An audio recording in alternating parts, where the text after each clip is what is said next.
She's an award-winning YouTuber and best-selling author obsessed with helping you go after the life you want. I like it. Join her as she seeks out the stories and strategies Give me every little detail. of extraordinary people who found success. I'm going to get emotional. Oh my God. Welcome to Detail Therapy with Aileen Landino.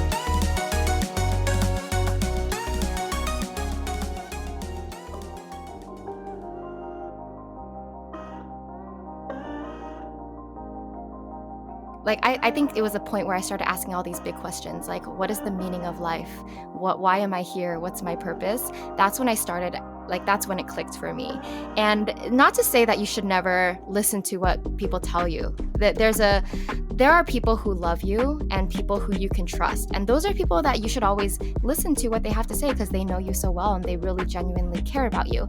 And then there are other times, whether it's those same people or just anyone else in general, where you have to recognize that when they are giving you advice, they are projecting their own fears and insecurities on you.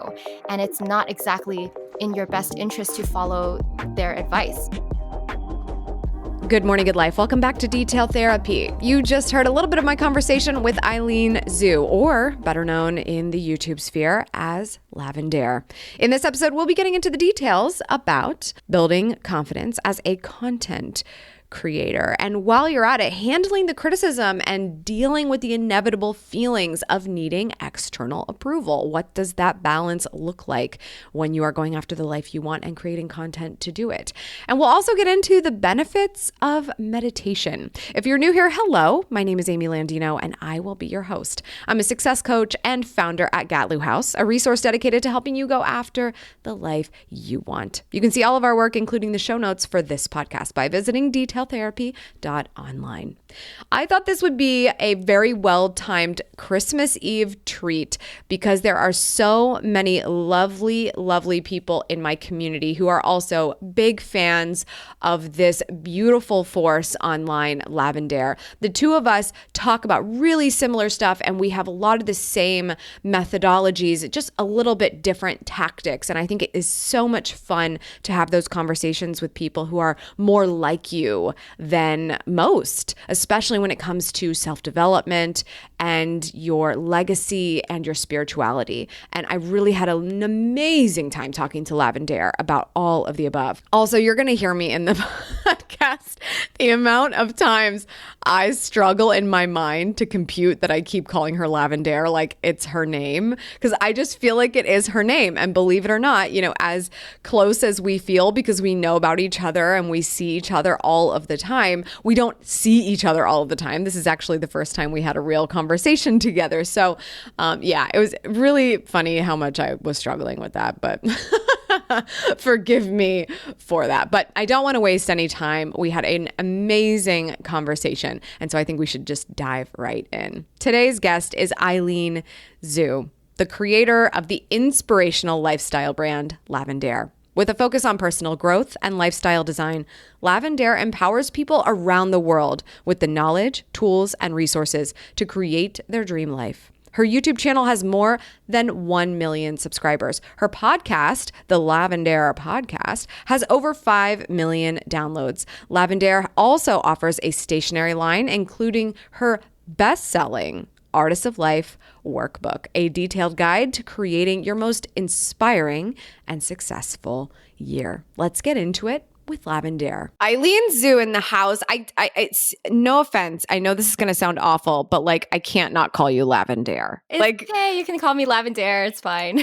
Does anyone say to you, your real name's Lavendaire, right? In the beginning, some people have said that, but I don't think anyone really, that's not a common name at all, so. No, but we do wish it was. Lavendaire, Aileen, let me ask you, why do you do what you do? Well, honestly, a big part of why I do what I do is because I struggled so much in my life, just early 20s, figuring out what to do with my life. And I see my life as I used to listen to what other people told me to do. I cared about other people's opinions, what my parents told me to do, teachers, peers, all of that. And there was a turning point in my life around age 20 where things just started crumbling. And I would say out of that entire mental breakdown, a few years of finding myself, I realized that I had so much more power to create the life that I want, create my dream life. And like I became so passionate about that process of discovering myself, what I'm good at, what I enjoy, and building a life that is aligned to what feels good to me, building a life that feels just like the life that I want to live, not what other people want me to live. And so that's the heart of Lavendaire. My motto is life is an art, make it your masterpiece. And that's why I do what I do, because I'm so passionate about that personal development process. I'm so glad you said your tagline because it just speaks to me so much. It just feels like it fully emulates. If anyone's seen your work, your YouTube channel, your products, everything you've got going on, I really feel like that tagline is just perfectly encapsulates the just your vibe and the Yeah. way that you kind of share your value with the world. And I think a lot of people can relate to what you were just describing. I think we go through a period of time in our lives every day and also Mhm. in previous forms of really kind of trying to decide when someone else's opinion is important to us and when it's selfish to not listen to those opinions and when it is the right thing to not listen Mhm. to those opinions. Can you kind of share maybe a good example? Maybe it's one moment or it's a lot of moments just all together where not listening to the opinions of others really started to feel right to you but still was difficult to push through when it came to interacting with those people or people in general. Yeah. Well, I think the core reason of why I listened to other people instead of myself was one, I didn't trust myself. I just didn't believe myself. I didn't have that sense of self-confidence.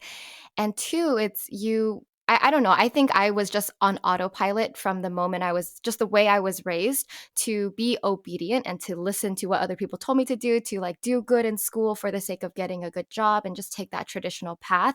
That was all I knew. I really didn't know that you could think for yourself. But for some reason, I don't know, something in my brain clicked when I was like in college, recognizing all of these things that I've been burdened with, because I just think that when there is a moment when you realize, like I think it was a point where I started asking all these big questions, like what is the meaning of life, why am I here, what's my purpose. That's when I started, like that's when it clicked for me. And not to say that you should never listen to what people tell you, that there are people who love you and people who you can trust, and those are people that you should always listen to what they have to say because they know you so well and they really genuinely care about you. And then there are other times, whether it's those same people or just anyone else in general, where you have to recognize that when they are giving you advice, they are projecting their own fears and insecurities on you. And it's not exactly in your best interest to follow their advice, because everybody has fears and everybody's worried, right? Your parents, they worry for you because they love you and they want you to be safe. They want you to take a safe and easy route because they don't want to see you suffer and do something risky and hard. But parents that tell you to take that safe route, they're saying that because they're projecting their fear on you. So that's something that I had to recognize. You know, even though my parents love me and they probably want the best for me, they don't understand me. They don't understand how I feel when how I feel about not going into this corporate life, how I feel about how much I love creativity, how like I had this feeling deep down that there was something else out there for me. And the hardest part was it was so frustrating that I couldn't explain what it was and it was undefined, but I was like, I have to go figure it out for myself. So those big life decisions, I think it really is, you have to make those decisions yourself. I love that. There's so much there to Yeah. unpack, especially just like the parental element. But just if we just honed in on like one thing on that, I just want people to take away like the big detail. Isn't it so funny if we started listening to people and the criticism we know is going to come sometimes because we actually invite it without even realizing, Mhm. we're hemming and hawing over a decision or we're not sure we're making the right move. And we start to talk about it with the people that we love, even if they don't totally get it. And we know they don't totally get it. And Mhm. so we welcome their opinion and they share those fears with us.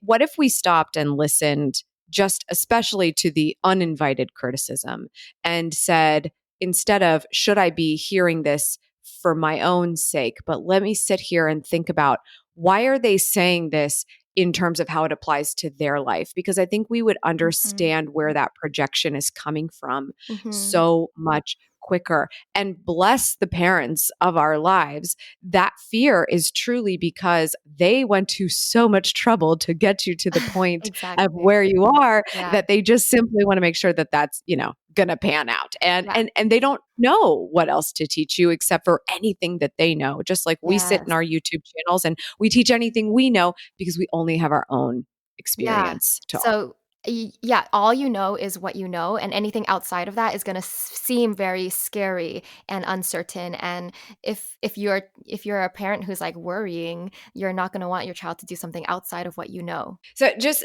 so much there. I think it's been really amazing to see, just in your demeanor and the way that you present ideas and value, how I guess just how confident that you seem. And I know that we all kind of come off this way, but just it's so beautiful, the confidence that you kind of emulate with your content. Do you feel like that was something, how long do you feel like it took you to get to a point of feeling more confident, or do you still struggle with Mm. that every day?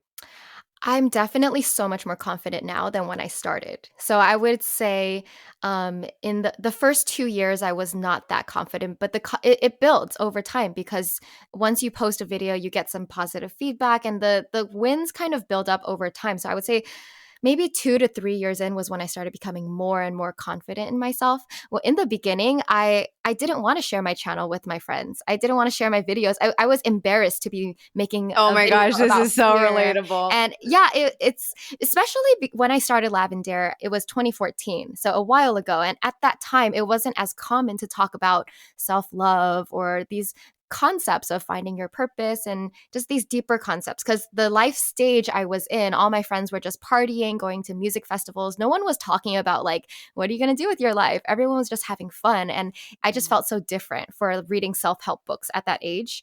I don't know, because at least in my world, it didn't feel normal. And yeah, so that's why I was kind of embarrassed about my new videos. But the confidence came with time.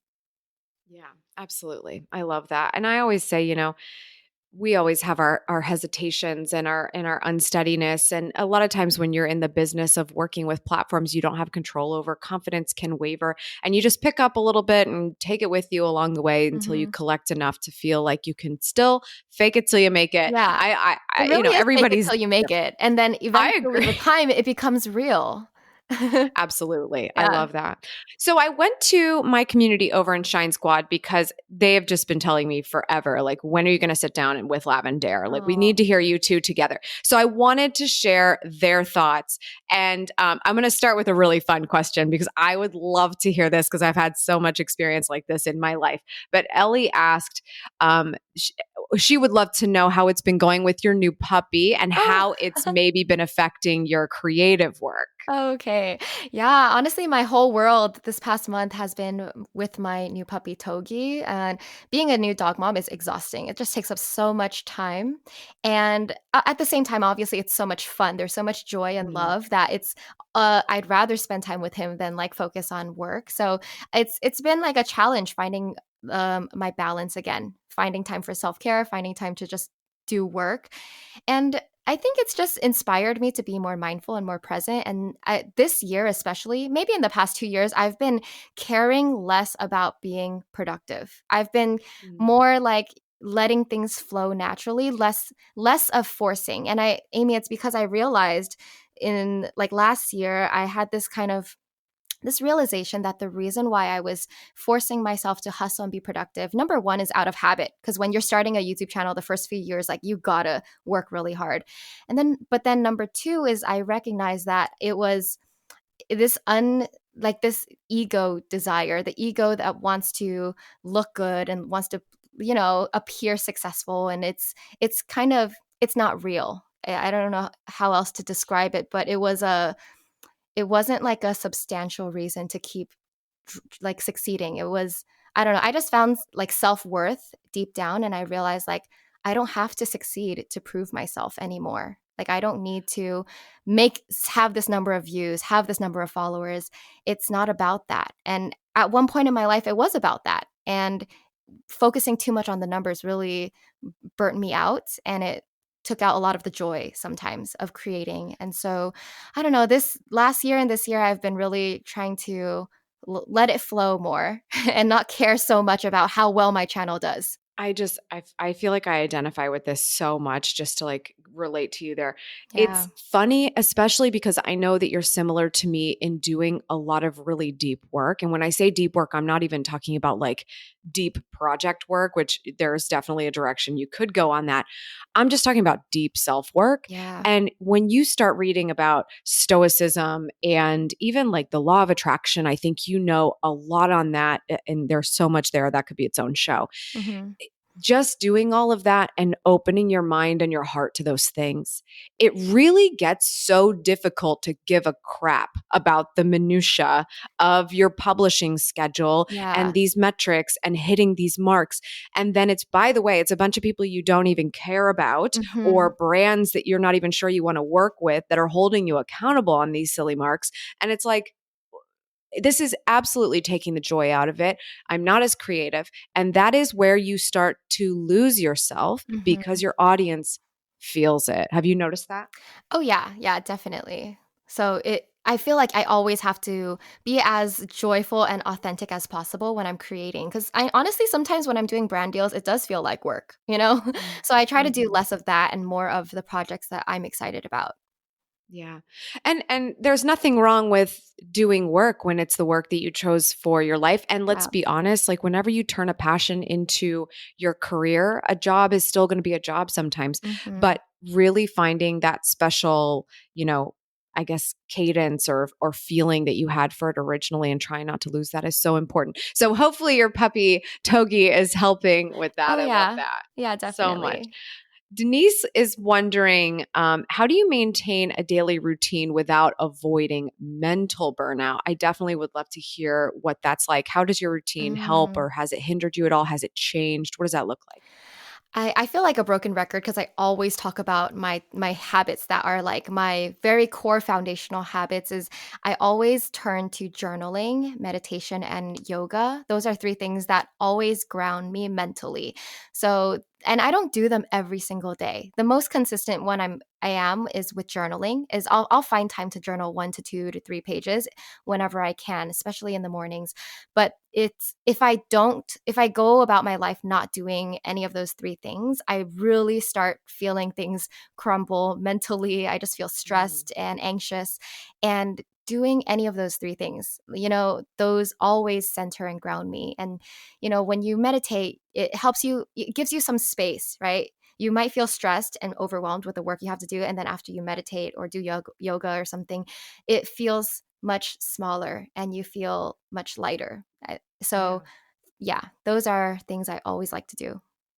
I'd love to ask you a couple things about what you do, even if they're not every single day. When you are journaling, what approach do you usually take with that journaling? Is it I'm going to sit down and write my deepest thoughts and memoir today, or is it more free flowing, just anything that's on the mind, maybe like a morning pages approach? Like, how do you look at your journal every day to make it what it needs to be for you to fuel you? Yeah, I typically do the morning pages approach where it's like stream of consciousness. You're literally transcribing what your mind is thinking. And sometimes it's really like surface level stuff like, oh, Togi pooped again today and blah, blah, blah. I had to spend this much time doing this and this. And eventually it might go deeper. Some days I write about like, okay, last night I dreamt about this. What could this mean? Or this has been on my mind. I'm worried about this lately. So it's just anything that's on your mind. And it's an opportunity for you to dig deeper and discover yourself. Some days you might not find it much, but other days you might be like, oh, wow, like this is the core of what's been going on. And then sometimes, and not, this is like more on rare occasions, I will start with like a question, whether I get a journaling prompt from either just like a question that popped up in my head or something I got from like a podcast or video or something to just inspire my writing.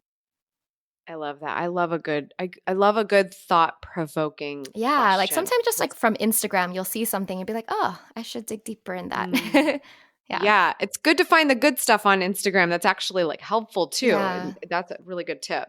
When you talk about meditation, I know how you just going to your channel, you have guided meditations there. I think that's a great resource for people if they're looking to explore this, just being able to sit with you and walk them through the process. Are there any initial beginner tips that you have for people who are saying like, look, Eileen, I don't know if this meditation thing is for me. And I think that that's a lot of people if they haven't given Yeah. it like a No, I fair get shot, it. including myself. I no, honestly, I get it because meditation is one of the hardest habits to be consistent with because it feels like you're doing nothing and you're like, really, I have to make time for nothing when I have all these other things to do. But it trust me, it is helpful. But my biggest tip for people out there is think of the easiest way you can meditate. Like make it as easy as possible. I'm going to close my eyes and breathe 10 times, or I'm going to close my eyes, set a timer for 2 minutes and see if I can stay seated for 2 minutes with my eyes closed, focusing on my breath. Make it so easy and simple and start with something that you can do, something that doesn't feel overwhelming. Some people don't like sitting. So I'll be like, okay, lay down and close your eyes for 2 minutes. It's like don't take a nap, but like just lay there. How easy is that? You know? I totally agree. It is easy. And it's funny how you lock yourself into what you see. I think it's really good you said that. I'll just give this example. I bought myself a meditation pillow. I'm like, let's do this. And I Yeah. sit on this meditation pillow and my lower back is just killing me. And Yeah. it's all I can think about. And I'm like, you know what? If I didn't fall asleep laying down, or even like laying down in a strategic way, like still crossing my legs, but maybe laying down Yeah. just so that that thing wasn't going to be top of mind, trying to avoid the disruption of them. Just do what's right for you, right? Yeah. Like, look, meditation is supposed to be a space where you go to relax. So just do what feels good for you and don't feel like you have to look like the image of meditation you see in your mind. You don't have to look like a yogi with like candles or whatever. It's Mm, like anyone can incorporate this into your life. It's just taking a time to breathe and to do nothing and to give your mind some rest because your mind is always like going, right? For a lot of us. So yeah, just absolutely. learning to access that quiet inside of you. And at what point of your day do you, because this is the big question, right? Like, why am I going to do this? Mhm. What point of your day do you notice that just taking those couple of minutes, or maybe it's 20 for you, but for somebody else it might be 3 to 5? When do you notice that it's affected you the most? Honestly, it's subtle because it's something that the more you do it, the more you feel it. But it's say I'm really stressed, and then the next morning I'm like, okay, I have to meditate today because I've been feeling all over the place. So then I'll meditate the next morning, and then I, like after meditating, I just feel so much lighter and my problems feel smaller. So I would say like immediately after meditation is when I feel the effect. But then it's also an overtime thing. Mhm. Yeah, definitely. Hmm. Definitely. I think anything is great even if let's say you didn't have the same experience and you didn't have that immediate satisfaction, just knowing that you're slowing yourself down might cause you to make a better decision later or not freak out when, the dog poops, right? Like Well, honestly, a big part of meditation for me, I don't know how it is for other people, is I get so many creative ideas during meditation that after meditating, I have to like write everything down on my phone. Like, oh, I thought about this and this and this and this. And it's kind of like when you get ideas in the shower, it's the time where you let your mind breathe. And that's where inspiration comes to you. So if I notice I don't meditate for a while, like I don't have new ideas. I'm just going about the motions of my day. But if I take time to meditate or whatever, then I have all these new ideas for videos and stuff. So Mm, I think it helps with creativity for sure. I love that. So I'm really curious. I know Admir asked this from Shine Squad as well. So we'll go with that. How do you structure your week or maybe even your day to manage and stay on top of things? So to kind of break this down, is there like a certain types of resources that you prefer? Are you a planner, IRL, or do you love Mm, Google Calendar? Do you lean toward a task list? Do you use a bullet journal? What are the key things that kind of make sure that you can stay on task without being so rigid about it, just knowing, yeah. where you got to be, what you got to do, and when to get it done? Yeah. I use a Trello board where I dump all of my to dos and I organize it by project. So, like YouTube to dos or this, there's a book called Getting Things Done by David Allen. And I read that a few years ago. So I think the origins of my planning came from that system where you organize like immediate things you have to do that take like less than 2 minutes. And then there's like, you batch things by location, like all the things I have to do on the computer, all the errands I have to make, all the writing projects I have to do, all the shooting projects I have to do. So I usually organize it like that. And I like, in terms of daily, I have a daily planner from the Lavendaire shop that all it is I write down the 3 most important things I have to do that day. And then there's space for 5 more to-dos. And then there's a space for self-care. And for people, they're like, oh, it doesn't seem like that much on your to-do list. But for sometimes it's even hard to finish those 3 most important things, you know? So I usually don't finish everything on my to-do list every single day. Most days I don't finish everything I list. And so I just focus on those like 3 most important tasks. And I do use my calendar on my, like the iCal, because some days I need to block out hour by hour, like how much I'm letting myself work on this versus this and this. But I would say those are the 3 main tools that I use. Love that. And that's such a beautiful planner as well. We will make sure to link to the Lavendaire shop because I also absolutely love your pastel notebooks. You're so sweet and sent me your pastel notebooks when they came out. And they're just so beautiful. Like they're definitely the things you want to carry around just so you can brain dump or draw or just kind of get them out. And I think you even did different types of paper for each of those, didn't you? Yeah, or different lines? Yeah, lined, dotted, and blank. And they're just like, I mean, I designed it as my like my perfect morning journal or morning pages journal. So yeah. I like them too. I use it every day. I love that. If you're looking for a morning pages journal, and everyone that listens to this podcast, if you haven't heard my explanation on morning pages, dig into that too. But that's an excellent one. It's the yellow one too, right? It's like the perfect morning partner. Yeah. Love that. So check that out. We'll link to that in the show notes. Lavendaire, I could talk to you all day long and call you Lavendaire, even though It's your name okay. is Eileen. So That's let's keep fine. the record straight here. But where can people find out more about your work? You can find me on YouTube at Lavendaire. I'm on Instagram, Lavendaire, and my website, lavendaire.com. Love that. Eileen, thank you so much for being here with me today. I acknowledge you for your time and attention. Honestly, it's been such a pleasure to finally get a chance to chat with you. Same. Yeah, thank you so much, Amy. Of course. I just need to ask you my final question, and that is, what does it mean to you to go after the life you want? To me, it means learning to be your fullest, most authentic self and enjoying this entire experience of living, however you want to enjoy it. Awesome. Thanks, Eileen. Thanks for being here. Awesome. Such a wonderful person, amazing soul. So pleased to have had this conversation. Eileen, thank you so much for being on the show. If you found this episode useful, be a connector and share it with someone you love. Let them know, hey, I think you could really enjoy this episode. And just shoot the link over or let them know how they can find it on Instagram or even on YouTube. You can listen to the podcast on YouTube, which might be more likely for those of us who hang out with Lavendaire in the YouTube sphere. So definitely check that out. Thank you to everyone who has left a review for this show on iTunes. When you leave your true and honest review, you may get the chance to win my Good Morning, Good Life planner. So make sure you pop over there and leave your thoughts. 5 stars if you like, but we welcome all feedback. That's all for today. Thank you so much for tuning in. I appreciate it as always. Remember, subscribe for good vibes, kiss the ones you love, and go after the life you want. I'll see you back here next week. Cheers.